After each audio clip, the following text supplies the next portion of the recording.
Bundle up, it's cold. Mastering everyday English phrases. Hello, everyone. Welcome to our channel, where we dive into the fascinating world of English language learning. Today, we're going to explore a very common phrase you might hear during the colder months. Bundle up, it's cold. Understanding these everyday phrases not only enriches your vocabulary but also helps you sound more like a native speaker. So, let's unravel the layers of this phrase together.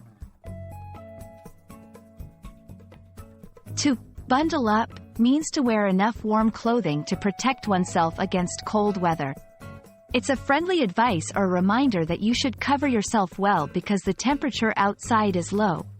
This phrase paints a picture of wrapping yourself in layers, much like bundling up a package, to ensure warmth and comfort.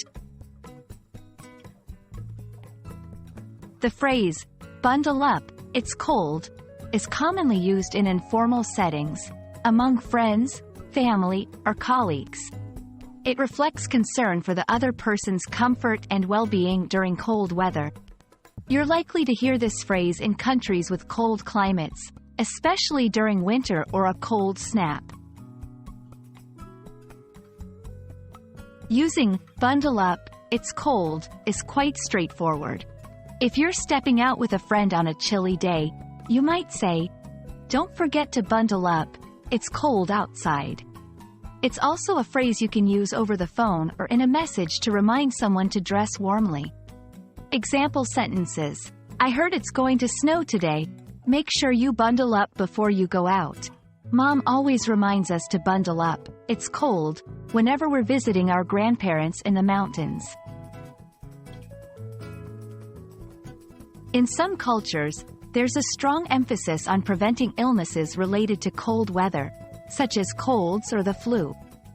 Therefore, saying, bundle up, it's cold, can also be a way of showing care and preventing health issues. It's interesting to see how simple phrases carry layers of meaning, including health and safety concerns, within different cultures. We hope this video has warmed you up to the phrase, bundle up, it's cold. Remember, language learning is not just about memorizing words and grammar, it's also about understanding the context and the culture behind the phrases we use. So next time you hear or use this phrase, you'll know exactly what it means and how to use it appropriately. Stay warm, keep learning, and see you in our next video.